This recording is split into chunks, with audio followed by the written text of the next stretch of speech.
The Tennessee Titans kick off the 2019 NFL season here from St. Thomas Sports Park. For 104.5 The Zone, I'm Madison Blevins with Titans Radio and Midday 180's Jonathan Hutton. Jonathan, I might date you a little bit here, but this is your 15th season covering the Tennessee Titans. How do you watch practice differently now than you did a decade ago? Yeah, that's interesting. Today, day one, I will try not to overreact. I think I am more geared towards seeing this team build on practices more than I am individual performance, especially today without pads on, different things going on. We're not going to see very much in terms of what we're going to see week one. There's a lot of players on the field. We're only going to see 53 make this roster. But I want to see this team progress day to day. A storyline, for instance, in OTAs, from what we were told and what Vrabel spoke to, Mariota was up and down. I want to see him be more consistent day to day. And it's not necessarily based on one practice as much as it is a month.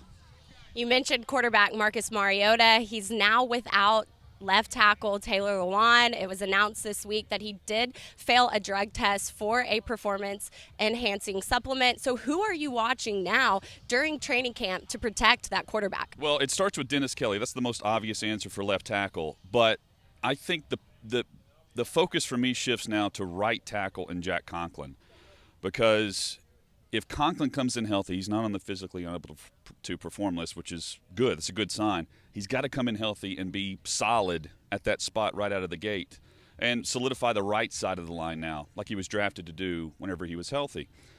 Kelly, we've seen him fill in at times. Lewan got kicked out of the Oakland Raiders game a couple of years back, and he came in and practically started but didn't start. Kelly's never actually started a game for the Tennessee Titans. Conklin, though, if he can solidify the right, that gives them some options on what they can do. If there's still a question mark there, then things really get tossed up, and I think you have to rearrange some things. I think they want to make one move in a perfect world to fill this gap, and that would be Dennis Kelly, because while they have some other options, when Lewan does come back, you don't want to have to move your offensive line around again with the starters you were using. I think Dennis Kelly makes the most sense. But then again, it's also about the four other positions, too, and what they do. It's early, and as you mentioned, players aren't in pads this week during training camp. But is it too early to judge players' off-season developments, specifically in their skill set? Well, yes and no. I think we can see progressions within the offense. No specific examples, but last year, if someone was slow out of the gate in camp or slow with the playbook, have they picked up in those study habits this offseason with what Arthur Smith is implementing? Those are the things you can find out without needing the pads to be popping on a practice day.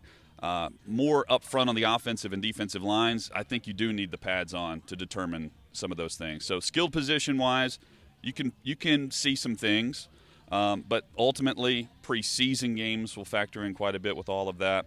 And once we get a week or two in, we'll really be able to tell who's consistent and who's maybe flashing more than day-to-day keeping up with the grind. Thanks, Jonathan. Well, you can listen to this guy and the rest of the Midday 180 broadcasting live from St. Thomas Sports Park today from 10 a.m. to 2 p.m. They'll be bringing you live coverage. We'll also be giving you live updates online on digital and social media as well. So for Jonathan Hutton, I'm Madison Blevins with 104.5 The Zone.